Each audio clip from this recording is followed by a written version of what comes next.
chegou a 14ª noite, sendo impelidos de uma ou outra banda no mar Adriático. Lá pela meia-noite suspeitaram os marinheiros que estavam próximos de alguma terra. E lançando o prumo, acharam 20 braças, passando um pouco mais adiante. Tornando a lançar o prumo, acharam 15 braças. Essa primeira parte, o prumo é uma sonda, que se envia na água para ver a profundidade de onde eles estavam. E as braças são medidas, de profundidade, como se fossem metros, naquela época. Continuando, e temendo ir darem alguns rochedos, lançaram da popa 4 âncoras, desejando que viesse o dia. Procurando, porém, os marinheiros fugir do navio, e tendo já deitado o batel ao mar, como que querendo lançar as âncoras pela proa, disse Paulo ao centurião e aos soldados: se estes não ficarem no navio, não poderei salvar-vos. O batel são os barcos salva-vidas. Continuando, então os soldados cortaram os cabos do batel e o deixaram cair. Enquanto o dia vinha, Paulo exortava a todos e que comessem alguma coisa, dizendo: é já hoje o 14º dia que esperais e permaneceis sem comer, não havendo provado nada. Portanto, exorto-vos a que comais alguma coisa, pois é para a sua vossa saúde, porque nenhum cabelo cairá da cabeça de qualquer de vós. E havendo dito isto, tomando o pão, deu graças na presença de todos, e partindo, começou a comer. E tendo já todos bom ânimo, puseram-se também a comer. E eram ao todo no navio 276 almas. Refeitos com a comida, aliviaram o navio, lançaram o trigo ao mar. E sendo já dia, não reconheceram a terra. Enxergaram, porém, uma enseada que tinha praia, e consultaram-se sobre o que deveria encalhar nela o navio. Levantaram as âncoras, deixaram ir ao mar, largando também as amarras do leme e alçando a vela maior ao vento. Dirigiam-se para a praia. Dando, porém, num lugar de 2 mares, encalharam ali o navio, e afixa a proa. Ficou imóvel, mas a popa abria-se com as forças das ondas. Então a ideia dos soldados foi que matassem os presos, para que nenhum fugisse, escapando a nado. Mas o centurião, querendo salvar a Paulo, lhe estorvou esse intento, e mandou que os pudessem nadar, se lançassem primeiro ao mar e se salvassem em terra, e os demais, uns em tábuas e outros em coisas do navio. E assim aconteceu, todos que chegavam à terra a salvo. Amém? Amém. É uma versão um pouco ultrapassada, mas a palavra de Deus aqui basicamente está falando de um naufrágio.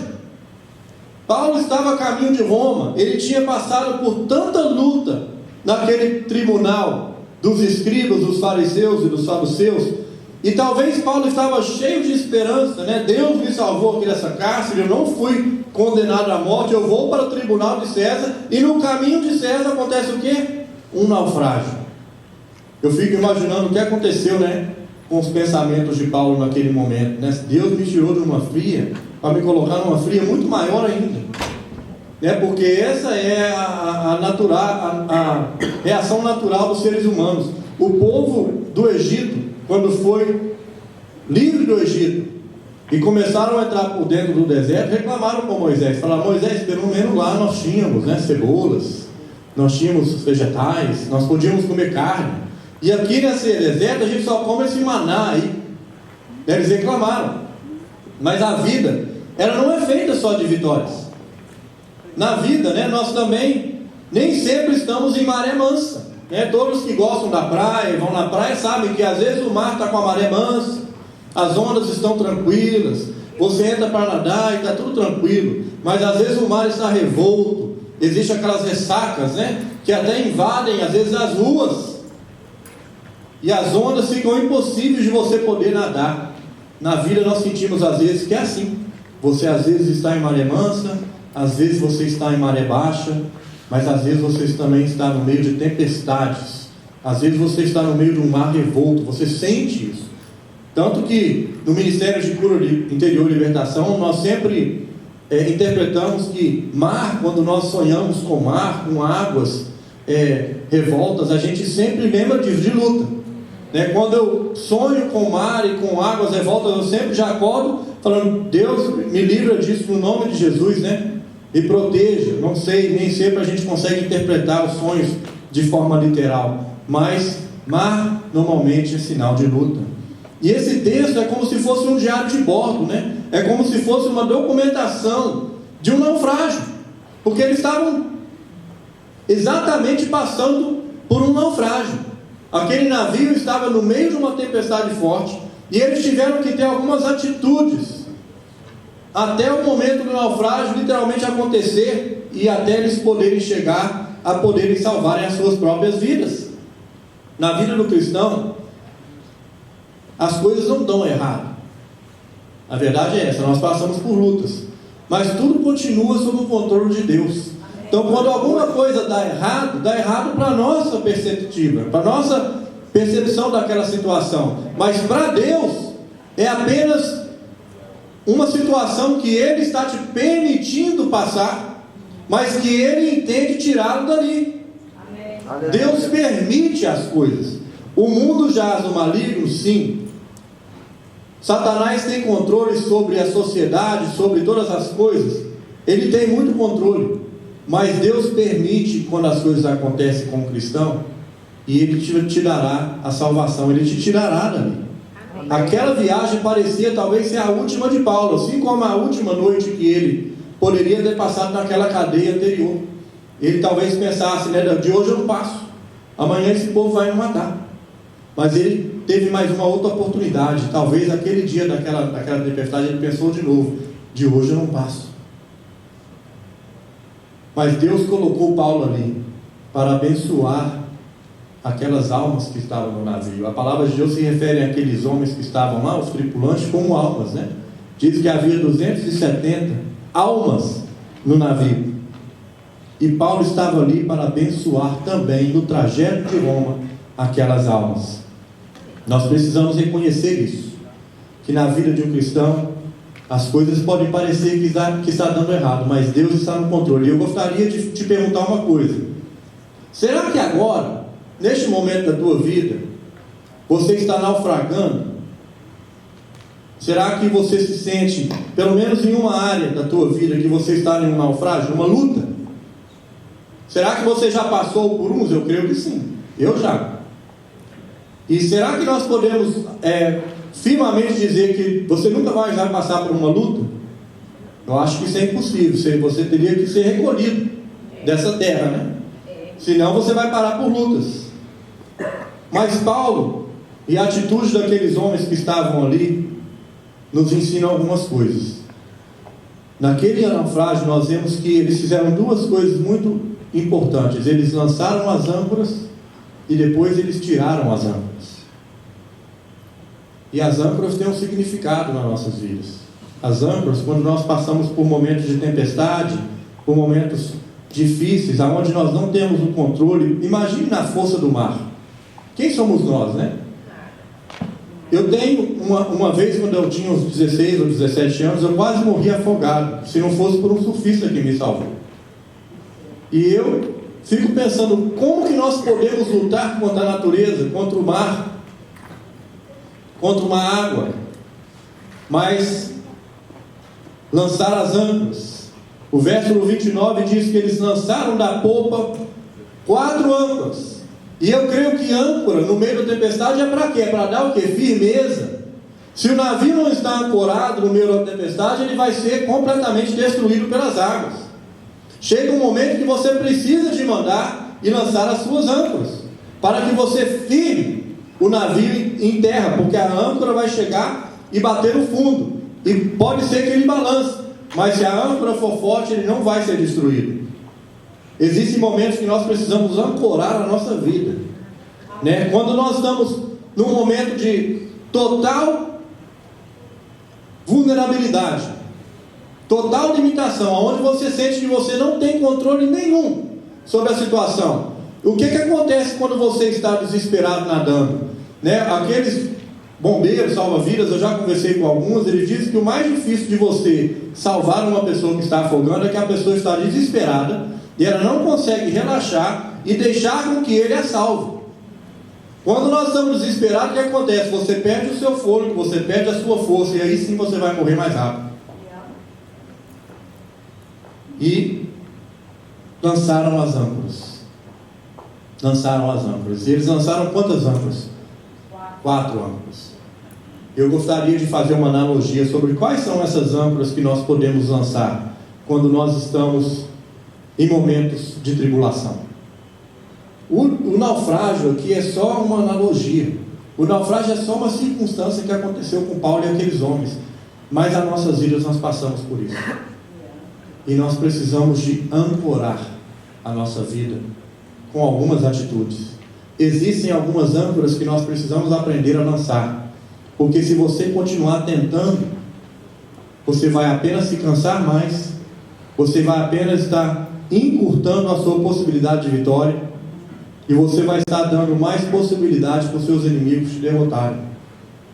Quem saiba que a primeira âncora possa ser a âncora do jejum. Vocês perceberam o que o texto falou? Esses homens, eles já entraram naquele navio em jejum. Se você continuar lendo do verso do início do capítulo 27, você vai ver que eles já tinham quantos dias que não comiam nada? 14 dias, está no texto. E Paulo chegou a dizer para eles: olha, vocês precisam comer, porque já estavam tão debilitados que eles precisavam comer para conseguir pelo menos fazer alguma coisa, que talvez já estavam todos, imagina 14 dias sem comer. Eu já tentei fazer alguns jejuns de 24 horas, e na hora que eu vou comer eu já estou para morrer. 14 dias sem comer. E aqueles homens em jejum e oração. Jejum e oração. Aquela viagem foi marcada por um tempo de jejum. Mesmo passando por aquela tempestade toda, aqueles homens estavam em jejum. Aqueles homens criam que Jesus, quando disse lá em Marcos 9, que existem algumas coisas, existem algumas lutas, existem alguns principados e potestades que só se podem ser derrotados através de jejum e de oração. Então aqueles homens criam nisso. Paulo estava testificando disso. Paulo estava tentando viver aquilo. Sem dúvida, a oração é uma âncora que traz firmeza para nossas vidas. Quando nós oramos, nós sentimos que Deus toma de volta a direção. Quando nós oramos, é quando você faz o jejum, é quando você está dizendo para Deus, é quando você está admitindo para Deus, reconhecendo, falando: Deus, eu não posso. Deus, toma conta disso, porque eu estou completamente perdido, eu estou completamente sem forças, eu não tenho mais ideias, eu não tenho mais estratégia. Toma conta da minha vida. Joga a âncora da oração e do jejum. Se você sente que você está sem controle, para que tentar mais? Para que tentar resolver com seus braços e com a tua própria força? A segunda âncora, quem sabe, está no verso 30 e 32, que diz que eles procuravam, os marinheiros, chegaram ao ponto que eles estavam procurando fugir do navio. Eles estavam tão assustados, quem sabe eles perceberam: olha, esse navio vai afundar, nós temos que pular. E o que eles fizeram? Eles cortaram os botes salva-vidas, lançaram os botes salva-vidas ao mar. Mas o que Paulo disse para eles naquele momento? Quando a tempestade ficou violenta, quando a tempestade ficou incontrolável, quando eles perceberam que o navio não passaria mais aquela noite, lançaram os botes. Paulo alertou o quê? Que aqueles homens, ele falou para o centurião: esses homens não podem sair do barco, porque se saírem, todos morrerão. E os que estão aqui podem sucumbir também. Eles precisavam estar unidos para se salvarem. Eles precisavam de continuar dentro do barco. Então eles obedientemente cortaram as cordas e deixaram os botes salva-vidas ir embora. E eu percebi isso, que é uma atitude de muita coragem. Você imagina você estar num barco que está em naufrágio, e o bote salva-vidas representa a sua chance de sair daquela situação. Quando o Titanic ou o Titanic afundou, só tinham barcos, parece que para 600 ou 700 pessoas, e tinha milhares de pessoas naquele barco. E nem os 600, 700 se salvaram, porque diz a documentação de que os barcos não estavam cheios, que foram sem capacidade total. Mas aqueles que foram lá se salvaram. Era a chance, né? Agora aqueles homens corajosamente instruídos por Paulo ficarem em cima do navio e deixarem os botes salva-vidas se ir embora, é uma atitude de muita coragem. E eu creio que nós precisamos de ter coragem. Às vezes, se você não tem coragem, é porque você não tem fé. Se você precisa do barco salva-vida, se você precisa de estar em contato com ele, se você precisa ver que ele está ali, é a mesma coisa de você estar duvidando da ação de Deus. Porque na sua mente, no subconsciente, você talvez pense: qualquer coisa, eu pulo no barco. Se Deus falhar, o barco não falha, né? Se Deus desistir aqui, esquecer que eu estou aqui afundando, eu vou naquele barco. Mas nós, quando passamos por provações e pensamos em fugir delas, é a mesma coisa. Aqueles homens queriam fugir daquele navio, e Paulo disse: não fujam, fiquem.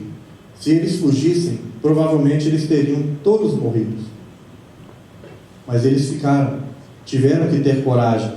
E a melhor âncora para você estar, quando você está nesses momentos, é a âncora da coragem, porque você precisa ter fé. Você precisa de entregar verdadeiramente a Deus a tua vida, e deixa que Ele cuida da tua vida. Amém. Eles também tiveram muita comunhão.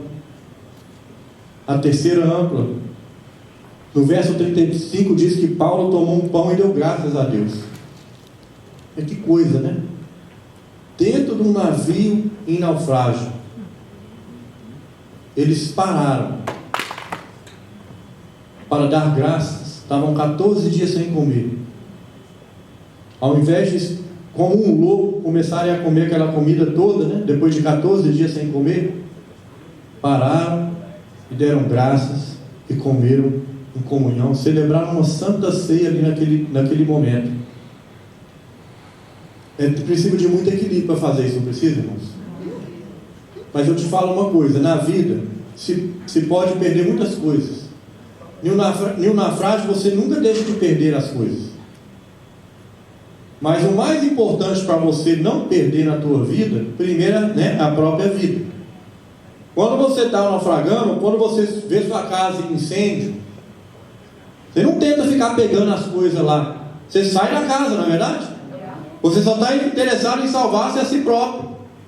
E se tiver alguém lá dentro da casa, você tenta salvar aquela pessoa. Você se preocupa somente com a vida, não com as outras coisas. Mas uma coisa também que você não pode perder, independente das suas derrotas, porque nós temos derrotas também. A nossa vitória final, ela está decretada na cruz. E nós teremos algumas derrotas em batalhas, mas na guerra nós ganharemos. Amém. Glória a Deus. Mas o que você não pode perder é a comunhão. E ceia é sinal de comunhão. Aleluia. Ninguém pode te tirar, nenhuma batalha pode tirar disso, nenhuma derrota pode tirar a comunhão que você tem com Deus e com a igreja. Você não pode permitir que as suas derrotas, que as suas desilusões, que os seus problemas, que as suas chateações com outras pessoas dentro da igreja, isso não pode nos tirar a nossa comunhão. Amém. A comunhão que Deus promove é uma âncora na nossa vida. A primeira âncora que eu disse por enquanto é a âncora da oração e do jejum. A âncora da coragem para enfrentar os nossos problemas, para não tentar fugir dos nossos problemas, porque quando você voltar, Ele vai estar lá te esperando, ou te seguir para onde você for. E também ter comunhão. Em tudo dai graças, diz a palavra, né? Pois essa é a vontade de Deus para convosco. 1 Tessalonicenses 15:18. Agradecer a Deus dentro da tempestade. Foi o que aqueles homens fizeram. Eles estavam ali dando graças por um pão, sendo que eles não tinham nenhuma garantia que eles sairiam dali. Mas eles agradeceram. E agradecer a Deus durante a tempestade é prova de fé, é prova de confiança, porque agradecer a Deus quando está tudo bom, qualquer um pode fazer isso. Verdade. Não precisa de fé alguma. mas eles também tiveram, a âncora da confiança. No verso 38 diz o que eles fizeram depois que eles comeram. Eles já estavam ancorados, eles já estavam fortalecidos naquele momento. Eles já tinham se ancorado no jejum e na oração. Eles já tinham se ancorado na coragem. Eles já tinham se ancorado na comunhão. O que quer dizer? Que naquele momento eles estavam fechados. Eles estavam fechados, Estamos juntos, como diz a adolescência, Estamos juntos. Estou fechado contigo. Estamos aqui. Naquele momento eles estavam já com tanta confiança que eles fizeram o quê? Julgaram o trigo ao mar. Começaram a jogar tudo no mar, inclusive a comida. Porque também no naufrágio, você começa a esvaziar o peso, Você joga tudo no mar, para o navio ficar mais leve.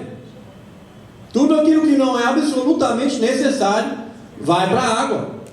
E aqueles homens estavam tão cheios de confiança que talvez eles pensassem: nós não precisamos dessa comida não, Deus vai nos livrar dessa.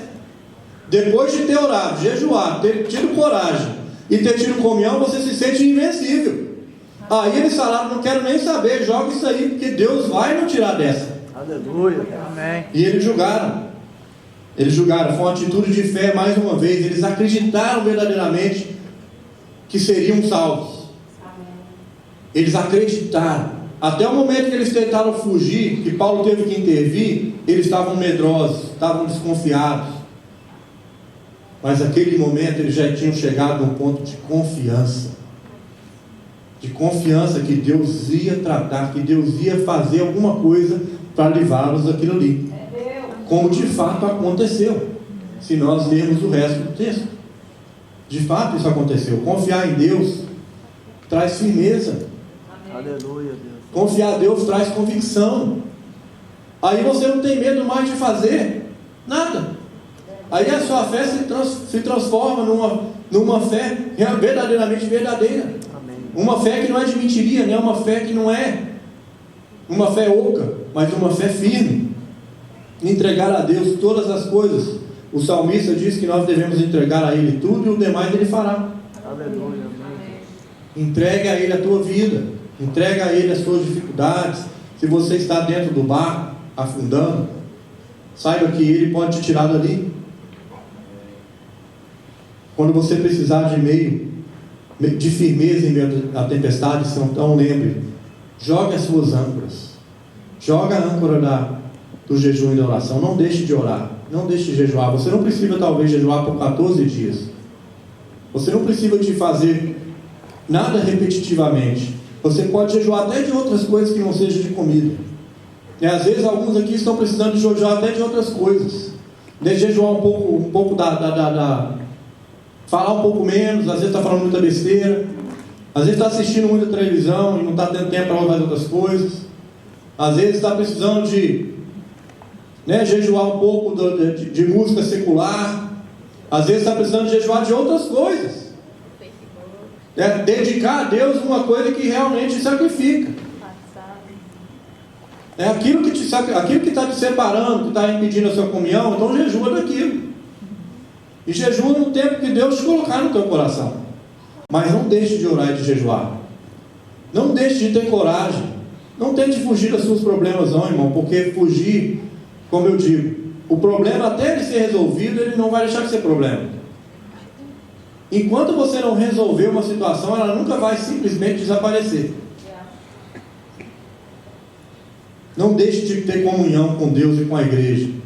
Tem muito crente que no momento que ele está mais frágil no meio da tempestade, ele vai se afasta. Aí vai lutar sozinho. Ao invés de ter a força e a comunhão da igreja de Deus, vai lutar sozinho. Mas depois que eles tiveram aquelas atitudes, nós vemos no texto que eles fizeram o quê? Eles levantaram as âncoras. Eles não podiam estar ali naquele barco, ancorado. O barco ele estava muito longe da terra.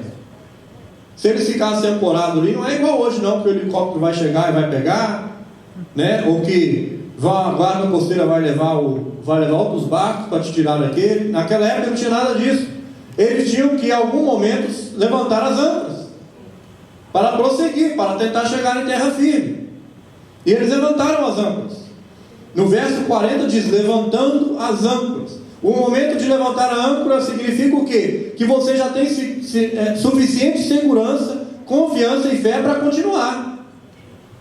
Você precisa agora continuar, prosseguir na tua vida e na tua caminhada, e não ficar paralisado no meio da situação. Porque tem muita gente paralisada no meio do problema. Que quando chega numa tempestade não sabe o que fazer.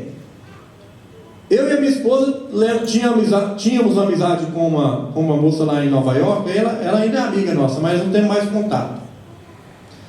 Essa menina, uma vez, a menininha dela, devia ter 1 ano ou uns 2 anos, comeu alguma coisa que eu não me lembro o que era mais e engasgou, talvez uma bala, não sei o que era. Essa mãe da menina desesperou de tal ponto que se dependesse dela, a menina tinha morrido naquele dia. Eu cheguei lá, dei uma chacoalhada na menina, bati um pouco no peitinho dela e cuspiu a balinha. Aí eu fiquei pensando, né? O desespero daquela mãe, se eu não tivesse ali, ou a minha esposa, se não fosse por uma outra intervenção divina, que Deus poderia ter feito de outra forma, mas naquele dia Ele fez assim. Se não fosse por uma outra intervenção, aquela menina poderia ter morrido de frente da mãe dela, simplesmente por um engasgo com a balinha. Porque ela se desesperou.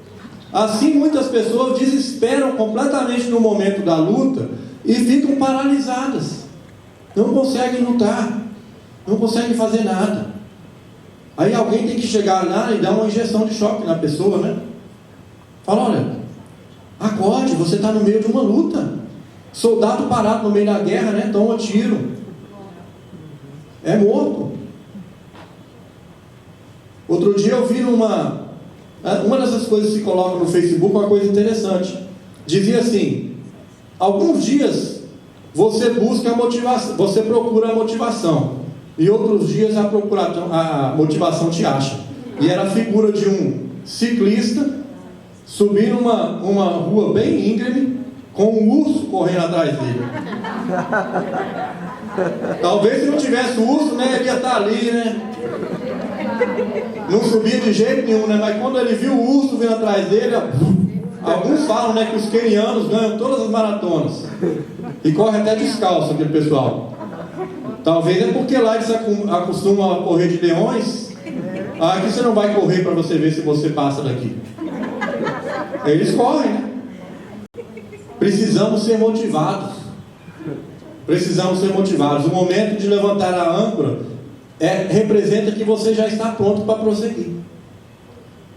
Representa que depois que você já jejuou, já se fortaleceu, já teve uma comunhão renovada com Deus, você está pronto. Olha, vamos seguir em frente agora. Vamos resolver essa parada aqui. Vamos sair desse barco. Não vamos ficar aqui não, porque daqui a pouco começa a chover de novo, bate mais trovão, a água fica mais revolta, e aí acontece tudo a mesma coisa. Mas descansar em Deus, queridos. Além de levantar as âncoras, os marinheiros soltaram tudo, né? Eles não somente jogaram todo o peso extra no mar, mas diz a palavra que eles saíram do leme, que eles não ficaram mais no leme. O que isso quer dizer? Eles estavam deixando apenas que o vento os levasse. Depois que você está na presença de Deus, depois que você deixa Deus no controle da tua vida, aí você pode largar a direção, que Deus está no controle. Amém. Quem controla o vento é Deus. E eles perceberam, olha, o vento vai nos levar para onde o vento tem que nos levar. Se nós confiamos em Deus, eu não vou ficar aqui nesse leme não. Vou deixar com que Deus nos leve. E foi isso que eles fizeram. Eles descansaram completamente. Aquilo ali foi uma prova disso, que eles estavam descansados. E eles esperaram o tempo certo. Sabe por quê? No verso 41 diz que quando o barco foi lançado, né, o vento o levou e ele atingiu uma correnteza. E ele ficou preso perto da praia. Quando você se aproxima da terra, o que acontece? Vai ficando mais raso. Às vezes tem uns bancos de areia, às vezes tem rochedo, às vezes o barco fica encalhado mesmo, porque a profundidade do barco, além da que você enxerga com o seu olho, né, tem vários metros ali, o casco do navio. E o navio ficou stuck, ficou ali barrado, perto da praia. E eles ficaram sem o que fazer, mas eles fizeram o quê? Esperaram. Se Deus está no controle, Deus está no controle. Se Deus está te mandando, ó, vai por aqui, aí chega ali, você vê um probleminha, você vai falar, ah, Deus deve ter se enganado. Vou voltar para onde eu estava e vou resolver eu mesmo. Mas eles esperaram. Eles ficaram esperando o momento, o que Deus vai fazer. Às vezes a gente tem que falar, ok, Deus, o Senhor disse que era para confiar em Ti, eu confio. O Senhor disse que era para ter fé, eu tenho. O Senhor disse que era para deixar o Senhor no controle, eu te deixei no controle. Agora se você resolve com isso aí, né? O abacaxi está na tua mão. E Deus descasca o abacaxi. O momento que o navio começou a ser quebrado por aquelas ondas, que estava agora ali, parado, ele começou a ser quebrado pelas ondas e invadido pela água. Eles sabiam que se chegasse a esse ponto, eles pulariam no mar. Mas até ali eles estavam parados esperando. A precipitação é o contrário disso aqui. A precipitação é quando você diz que deixou Deus no controle, mas no primeiro momento de um pouquinho de dificuldade, você esquece ou deixa de confiar, como Jesus disse, né, para os discípulos, homens de pequena fé, até quando estarei contigo? E eles deixaram, se eles deixassem de confiar, ou quando nós deixamos de confiar, vai tudo por água abaixo. Tudo que nós fizemos para chegar até aquele ponto, perde a importância. Mas aqueles homens esperaram. E a precipitação é a inimiga da paciência, né? A precipitação em querer retomar ao leme, a voltar a querer resolver as nossas vidas. Acontece que muitos fazem o quê? Tem um ditado que você nada e morre na praia. Às vezes já nadou não sei quantos quilômetros, você já está chegando na praia, você morre, perde as forças e morre. Isso pode acontecer quando nós tentamos. Por isso é importante agir na hora certa, né? A pressa não ajuda em nada. A pressa é inimiga da perfeição, diz o ditado. Ela é inimiga da perfeição de Deus. Deus sabe o momento certo. Você precisa priorizar no momento das dificuldades. Se você está num naufrágio, lembre-se, né, que a prioridade principal é a sua vida. Não perdendo a tua comunhão, mas priorizando a vida. Eles fizeram isso. Dizem no texto, né, que no verso 42 e 43, que o centurião, o homem que estava lá em charge, né, o que estava lá, o comandante que estava encarregado principalmente dos presos, ele disse o que? Vamos matar todos os presos, que pode ser que alguns pulem para se salvar e fujam. Mas Deus usou a pessoa de Paulo naquele momento para convencer aquele homem a não fazer isso. Não faça isso. Deus colocou no coração daquele centurião o desejo de preservar a Paulo e todos os demais. O normal seria verdadeiramente matar os presos. Porque se você não pode garantir que eles continuem presos, talvez seria melhor matá-los, né? Mas eles não foram mortos, porque Deus preserva a vida. Deus preservou a vida daqueles homens. Muitos náufragos, né? Ou muitos naufrágios, quando acontece com as nossas vidas, se nós não entendemos isso aqui, você salva tudo, mas perde a tua vida. Talvez não literalmente, mas perde no mundo espiritual. Às vezes nós passamos por naufrágios na nossa família, né?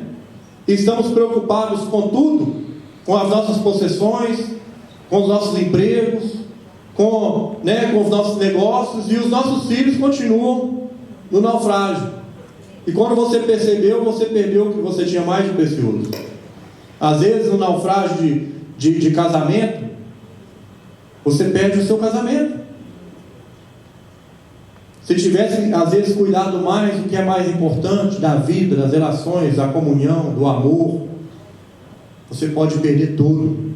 Mas se você ficar com o que é mais importante, as demais coisas você consegue de novo na vida. Eu creio que alguns aqui, né, já passaram por momentos que sentiram, olha, perdi tudo. Não perdeu não, meu irmão. Porque se você está com a tua vida, se você está respirando, se você está se você está com saúde, é porque Deus ainda pode dar tudo de volta. Deus permitiu que Jó perdesse completamente tudo.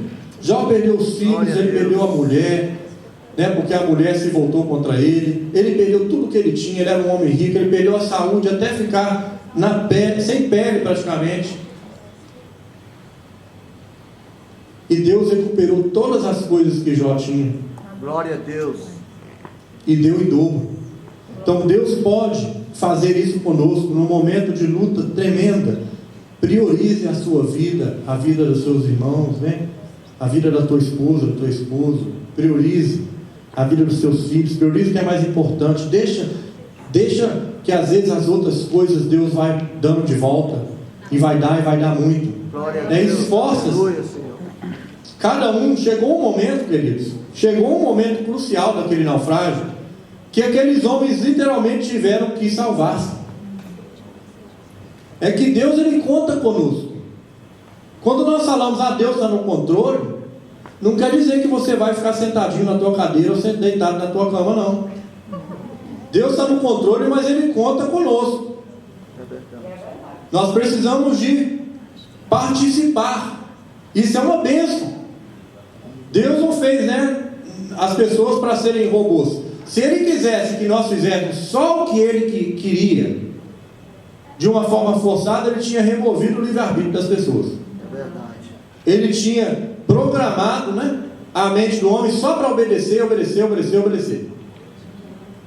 Mas por Ele te dar o livre-arbítrio, Ele te dá a solução, Ele te dá a escolha de fazer o que é bom. Ele te dá a escolha de obedecer. Ele te dá a escolha para que você escolha a bênção. Porque Ele diz, eis que coloco diante de ti a bênção e a maldição. Mas escolheis, pois, a bênção.